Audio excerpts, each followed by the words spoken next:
Torrin? All set? Okay, thank you. Okay, by special request, this is all request day, and I do take requests on not just the songs, but the talking part too. And so by special request, I'm going to talk about today death, heaven, and the afterlife, and what do we know about it. And really all we know about it's what's in the Bible, of course. People's firsthand accounts of near-death experiences, while those are interesting, those don't really count. We can't really stand on those or rely on those. The only thing reliable is, as I say, what's in the book. I like to pick it up and show you the book here. And by the way, Phil, you recognize this Bible cover? You guys gave me this a long time ago. I just now got around to putting it on. The other one wore out. Actually, the little place markers got caught in the zipper. So, anyway, and it's actually though what's in the Bible on the subject is not as colorful and graphic as we might like. It's remarkably consistent. And Torrin, I'm going to read first of all from a very familiar passage, the 23rd Psalm, if you could turn to that, Psalm 23, verse 1. Both Old and New Testament, there's a remarkably consistent picture that emerges, which I want to draw your attention to. From a human perspective, of course, that's all we have, right? We're human, we're living in a physical world, in a physical body, and we see things first of all from that point of view. And really that's our only option unless we're informed by another point of view. And that's what we get from the Bible. We get a view from the other side, a revelation point of view. And David, the writer of many of the Psalms, was also a prophet. Jesus called him a prophet. He was, as you know in the story of David, he was anointed by the Holy Spirit. In the Old Testament, very few people had that. It was just the prophet and the king and certain special individuals for special, assignments or tasks. But in the story of David, as you know, God spoke to Samuel and said, "Go to the house of Jesse and anoint me a king of Israel." And he went to the house and told Jesse to call all your sons, and he brought the oldest one out first, thinking this must be him. Samuel said, "No, this isn't him." And they went down the line, all of the older sons, and Samuel said, "No, none of these are the one." And he said, "Don't you got any more?" Well, he did. He said, "Well, there's David. He's just so insignificant. He'd forgotten all about him. He didn't even bring him in." That's how little his own father Jesse thought of him, the youngest and the most insignificant. Yet when he was brought in, he was the one. And the Lord spoke to the prophet Samuel and said, "This is he, anoint him." And he poured his horn of oil over the head of David, and the Holy Spirit came upon him from that day forward. And so when he writes the Psalms, he's not writing just as a man or a king or a warrior. He was all those things. He's writing as a prophet. He's writing as one speaking from a perspective more than just the human perspective. And here's what he writes. And we're familiar with this, but I just want to call your attention to the way it ends. At the beginning, it says this: "The Lord is my shepherd, I shall not want. He maketh me to lie down in green pastures. He leadeth me beside the still waters. He restoreth my soul. He leadeth me in the paths of righteousness for his name's sake. Yea, though I walk through the valley of the shadow of death, I will fear no evil, for thou art with me. Thy rod and thy staff, they comfort me." And by the way, he's calling God a shepherd here, or the Lord. He says he's a shepherd. The shepherd's rod was for fending off enemies, like a wolf or some predator. The staff was for guiding the sheep. So he has both. He is in charge of fending away the enemies or any kind of danger with the rod, and the staff is for gently guiding the sheep. None of those things are to threaten the sheep with. He's a shepherd. He's caring for them. And David is speaking this, of course, prophetically from the point of view of informed by the other side, from God's point of view. He's giving us a picture, you see. that we wouldn't ordinarily have. Verse 5 says, Thou preparest a table before me in the presence of mine enemies. Thou anointest my head with oil. David, by the way, knew all about that. He knew what that meant. He had that experience. He knew how profound and significant that is. My cup runneth over. Now, notice this last verse, verse 6. David writes, Surely goodness and mercy shall follow me all the days of my life, and, you see, that's his life, but there's an and I will dwell in the house of the Lord forever. He speaks here of death, but he does not speak of death from a human perspective. Humanly, we think of death as an end, or a cessation of life, or a termination or an end of life. The Bible never speaks of it that way. The Bible always speaks of death as a transition, or a change of address, a change of location, because the Bible is speaking from a spiritual point of view. And here David says, while I'm alive, goodness and mercy will follow me. Why? Because the Lord is my shepherd.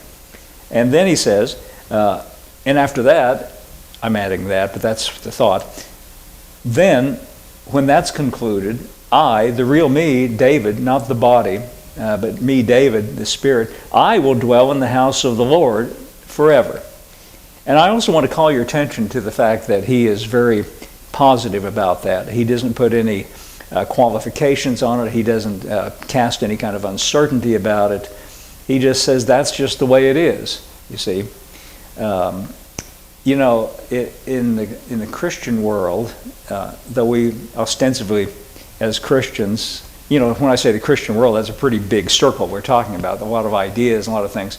A lot of Christians think of heaven, or what David describes here as dwelling in the house of the Lord, as a kind of reward for good behavior, and a kind of an uncertain thing, and kind of an iffy thing. Well, I just hope I can make it. You know, there's this lot of fear.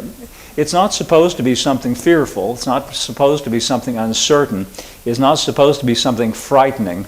It's supposed to be something that gives you confidence and certainty and assurance that comes along with the knowledge that this comes along with having the Lord as your shepherd.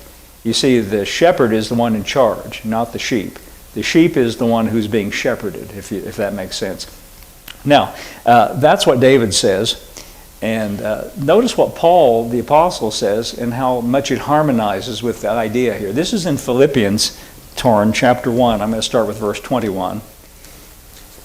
And let me turn here. In the context of Paul's letter to the Philippians,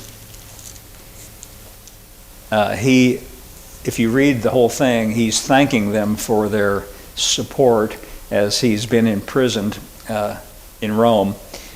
And they evidently sent him some kind of support or help. We don't know what it was exactly. He doesn't tell us, but he thanks them for their gift. He thanks them for remembering him in his distressing situation. And he says, other churches forgot about me or forsook me. And, you know, you can't really blame him. I mean, he was in the custody of a madman. You know, Nero was the leader of Rome at the time, an emperor, and he was unpredictable and capricious and vindictive and cruel, and no wonder nobody wanted to come near. If I told you some of the things that are recorded about him, it would make you cringe and kind of afraid. Well, they were afraid, but the Philippians evidently were of a different kind of sort, and they bravely came to Paul and brought him some kind of assistance, so he's thanking them. Nevertheless, he knows he's in a dangerous situation. He knows that this might be the end. This might cost him his life, because Nero was known for putting people to death on a whim.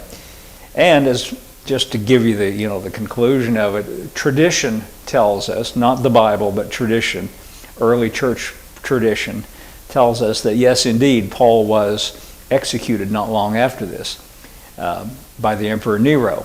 And we don't know factually everything about that, but the early church fathers, that's what they report. So Paul is anticipating that, and he's aware of that. You know, he was not a naive person. He was conscious of that. So in verse 21, I'm going to read you first the King James translation. And here's what he writes. Verse 21, Philippians 1:21. For me, to live is Christ, and to die is gain. But if I live in the flesh, verse 22 says, this is the fruit of my labor. Yet what I shall choose, I wot not. Verse 23 says, for I am in a strait betwixt two, having a desire to depart and be with Christ, which is far better. Nevertheless, to abide in the flesh, verse 24 says, is more needful for you. Now, in these little short verses, I want you to notice that he speaks of death the same way that David did in the Psalm, as a change of location. David said, I will dwell in the house of the Lord forever. I'm going to go dwell in his house, in other words. Paul says, I have a desire to depart and be with Christ, and then he adds, it's far better. He says he doesn't speak of death in any other way than to say, I'm going to change locations. Now, I have to say that I find this King James translation, while it's good and we get the thought, it's a little bit old-timey, I wot not. Nobody talks like that. And it's a little bit unclear. I think we don't really get the full impact and benefit from this old 400-year-old language from the King James translation, though I'm not putting it down. So I'm going to do something I've never done before. Usually what I do is, if I'm going to give you an updated translation, I say, well, this is such and such a translation. I read that, then here's another one, then here's another one.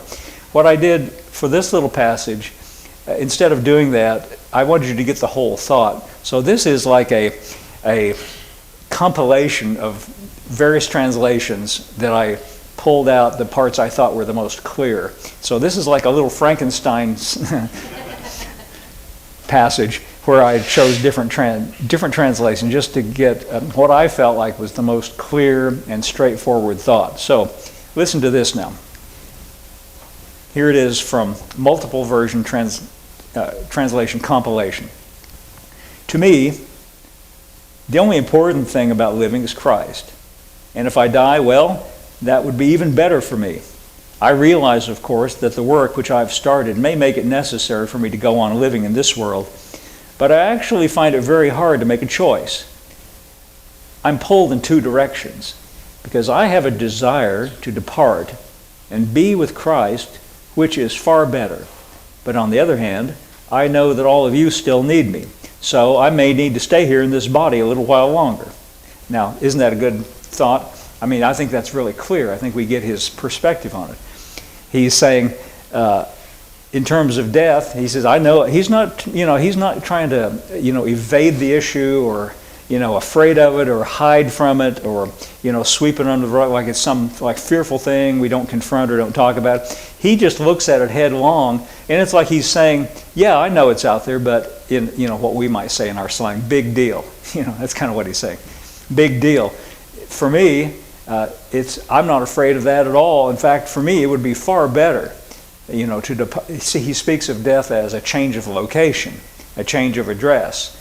If it happens, what that's going to mean for me is I'm just going to be in another place. I'm going to be with the Lord. And he says, for me, it's far better. But he says, but I realize for you all need me, and so I may need to stay here. So you can see how carefree he is about the subject. There's no doubt. There's no uncertainty. Do you notice that in his writing? You might say, well, that's the Apostle Paul. Well, you know what? He's just a human being like the rest of us. He wasn't any more perfect than anybody else. He had his flaws. He had his faults. Number one, I think, if you read between the lines, kind of a hot temper.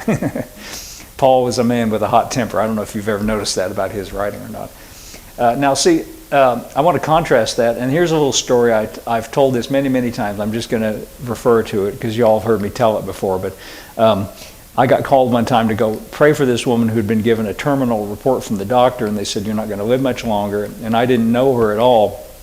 So when I went to the house to pray for her, I wanted to kind of inform myself about how to pray. So I asked this woman, before I prayed, I said, are you a Christian? Because that would inform the way I'm going to pray, right?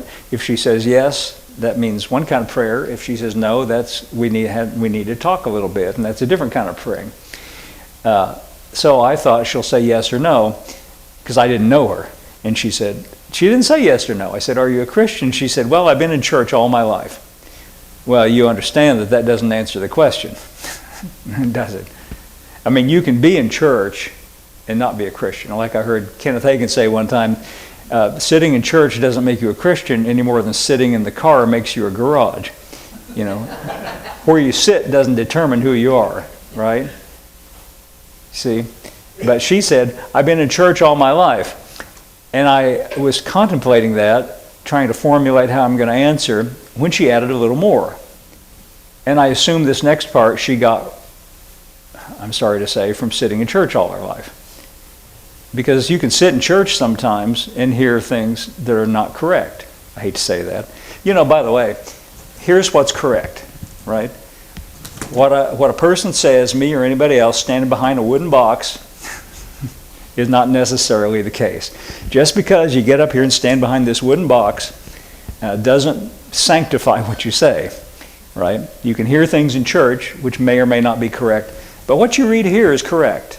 You follow me? Especially if you see it from the point of view, if you take it, if you are a thoughtful reader and get the point of view of the person who's writing and you understand what they're actually saying. So anyway, I said, are you a Christian? She said, I've been in church all my life. Then she said, listen, I just hope I've done enough good things so that I can make it in. She meant into heaven. Now, that tells me that in her mind was a great amount of fear and anxiety and uncertainty. But did you notice when I quoted you from David and from Paul, did you notice there was no fear? Did you notice there's no uncertainty? Did you notice there's no doubt? There's no ifs, ands, or buts? There's no terms and conditions may apply? You know what that means? Like on TV where they make a big promise and then in a little print, terms and conditions may apply. You know, just to say, well, we may not give it to you after all. There's nothing like that. There's no qualification, there's no doubt, there's no uncertainty, there's no fear. Paul is so confident about it. He says, you know what? I'm just reading between the lines here. He says, you know what? I'm in this dungeon. Nero's a crazy person. If he kills me, big deal. I'll depart and be with Christ. He doesn't say, oh, I hope I'm good enough, you know. I hope I haven't failed in some way. You know, because Paul was one who emphasized and put first and foremost the thing that eliminates all of that kind of doubt and uncertainty, which is the death of Christ on the cross. And what was that for? Well, that was to take away anything that would ever disqualify you. And that death's already been accomplished. And as Christians, what we're doing is, the only thing that makes you a Christian is you say, I choose to believe in what he did for me. I choose to believe in the work of his death on the cross and what that accomplished. It's all about him and it's not about you. If it's all about him, then it can't be about you. Now, if it's going to be about you, then it can't be about him. You see the difference? It's not both. He either did it all or you do it all. But you can see in this passage from Paul, he has utmost confidence. There's not a glimmer of fear or anxiety in what he's saying here. And he's absolute certainty. He speaks of death as a change of location, a change of address. Here's another passage. This wasn't just a one-time thing. Here, let's read from Paul when he wasn't under such stress and duress. This is 2 Corinthians chapter 5, and I'm going to read from verse 1. And I think I'm going to do the same thing. I'm going to read you the King James translation, then I'm going to give you a little compilation of other translations. But see if you notice the same perspective here. This is 2 Corinthians chapter 5, verse 1. For we know, and by the way, I just can't help point this out. When I'm reading from Paul, he likes words like we know, we're sure, we're confident. These words they occur again and again in his writing with the word confidence, assurance, we know, we don't have any doubt. And here he says, we know that if our earthly house of this tabernacle were dissolved, we have a building of God, an house not made with hands, eternal in the heavens. Verse 2 says, for in this we groan, earnestly desiring to be clothed upon with our house which is from heaven. If so be that being clothed we shall not be found naked. Verse 4, For we that are in this tabernacle do groan, being burdened, not for that we would be unclothed, but clothed upon, that mortality might be swallowed up in life. Verse 5, now he that hath wrought us for this selfsame thing is God. You notice how he says, the one who accomplished this is God, not you, who also has given unto us the earnest of his Spirit. Verse 6, therefore we're always confident. Notice the word confident again? Knowing that whilst we are at home in the body, we're absent from the Lord. Verse 7, for we walk by faith, not by sight. Verse 8, for we're confident. Notice that's the second time he said confident. We're confident, I say, and willing rather, to be absent from the body and present with the Lord. Did you notice, before I read from another translation, or a set of them, how he spoke of locations like heaven or earth as a house, right? That's what David said, I will dwell in the house of the Lord. It's like a metaphor for where you're going to live, you see. Now let me go back and read you this from a selection that I thought were the most clear of different translations. So you can just listen to this now. Our bodies are like a tent that we live in while we're here on earth. But one day that home will come to an end. That is, when we die and leave these bodies. But we know that God will give us a new home. It's not a house that a human builder made. God made it for us in heaven, and there we will live together forever. How weary we sometimes grow of these present bodies. That is why we look forward eagerly to the day when we will have new heavenly bodies that we shall put on like new clothes. God himself is the one who prepared us to have this new life in heaven. And he has given his Spirit to be with us while we're here now. So here is what we can always be certain of.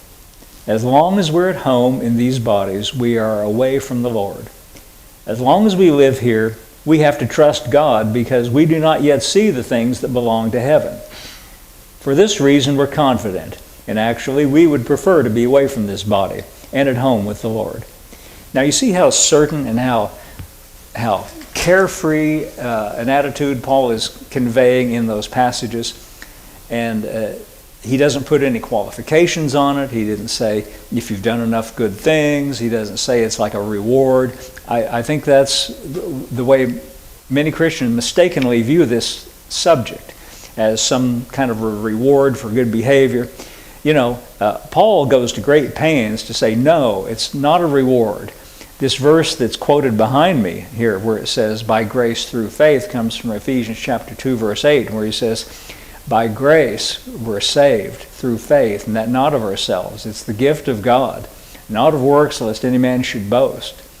You notice how he emphasizes the fact that this isn't something you work for. This isn't something that you earn. This is a pure gift. And I think we see that in this passage as well. It's something, the message here, the thought is that Paul is writing, and we saw David the same way, trying to instill a sense of confidence and certainty so that we don't have any fear. You can walk through life without any sense of apprehension or anxiety. Now, we haven't yet read from Jesus. Let's see what Jesus says and see if it harmonizes with what we've already seen. This is in a very familiar passage. Of course, all these become familiar after you've read them enough, but John chapter 14, and I'm going to start with verse 1. John chapter 14, verse 1, here's what it says.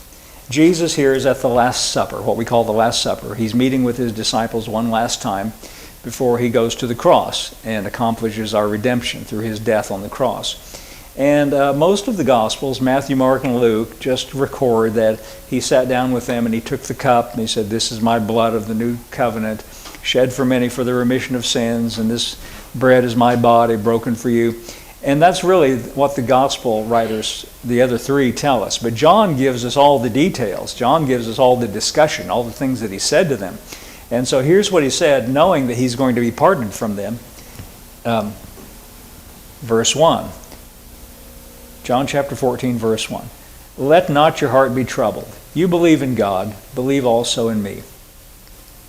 By the way, do you see how both Paul and Jesus here are emphasizing faith? Paul said, we walk by faith, not by sight. The only thing expected of you, by the way, from God. The only thing he's looking for from a human being is trust. Or we call it faith or believing. It's all the same thing. That's all. That's all he wants. He's the one who does all the work. He's the one who arranges everything. He's the one who, Paul wrote, the one who wrought this for us is God. He's the one, who do we think we are anyway, We're just supposed to trust him. So Jesus here emphasizes that. It's like, before I go ahead and tell you anything else, this is the main thought here. Let not your heart be troubled. You believe in God, believe also in me. Now look at verse 2. In my Father's house, of course a house is where you live, right? In my Father's house are many mansions. If it were not so, I would have told you. I go to prepare a place for you. Verse 3 says, and if I go and prepare a place for you, I will come again and receive you to myself, that where I am, there you may be also. Now, you see again how positive this is and how Jesus seems as though he's going out of his way to remove any fear or doubt. He says, I know you believe in God, but put your trust in me, because I'm going to go to where my Father is and prepare a place for you, so you can be at the same place where I am. And he's saying, you just got to trust me on this. And by the way, I'm going to come and get you when the time comes and receive you to myself, and then we'll all be there together. Now, do you notice how what Jesus said here is very much like what we read from David when he said, I will dwell in the house of the Lord forever? This is what Jesus exactly is talking about. And what Paul said, where he said, this body that we're living in right now is like a house, like a tent. It's a place where we're living right now. But there's somewhere else, another one that we don't see yet. We can't see, so that's why we have to trust him, because we don't see it yet. But Jesus said, it's all prepared. I've gone to prepare it for you. Now, this is a translation that I found called the Voice translation. And I'm sorry, I don't really know much about who made it and, all the details about who made the Voice translation, but I liked this, and so I want to read it to you. This is verses 2 and 3 from the Voice translation. My Father's home is designed to accommodate all of you. If there were not room for everyone, I would have told you that.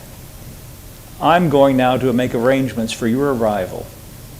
I'll be there to greet you personally and welcome you home, where we will all be together.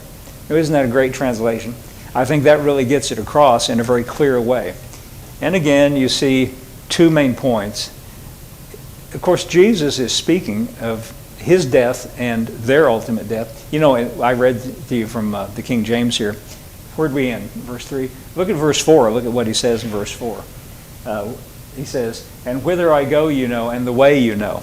In other words, let's not be naive, but you know how I'm going to get there, he's saying. In other words, he's speaking of his death. And that's the way he's going to get there. But he says, once I'm there, in that other location, you see, none of the Bible speakers or writers, Jesus, we read from David, we read from Paul, none of them speak of death as something to be afraid of or something in terms of an end or a cessation, but merely a change of location, a change of address. And I really like the way this Voice reads. Let me just read it one more time in conclusion. He says, my Father's home is designed to accommodate all of you. If there were not room for everyone, I would have told you that. By the way, I like that. It's not like, this isn't a topic that's meant to be, to talk about who's excluded. I know Christians get all hung up on that. Well, who goes and who doesn't go, and who, no, that's not how you look at it. The way you should look at it, you don't need to worry about who goes and who doesn't go. And really, that's none of your business anyway. What your work, it's his work. All you need to be concerned about is he's made a place for me. And what everybody else, he'll take care of that, We don't, in the church, by the way, just to step back from what we're talking about right now, we don't need doctrines about everybody else. We don't need to say, well, this person goes to heaven, this person can't, and here's what you got to do. No, we don't need to think that way. We don't need to exclude anybody. Jesus here is speaking very positively And he says, if there were not room for everyone, I would have told you that. Now I'm going to make arrangements for your arrival. I'll be there to greet you personally and welcome you home, where we'll all be together. Well, anyway, I think that's a great thought. So that's all we got today.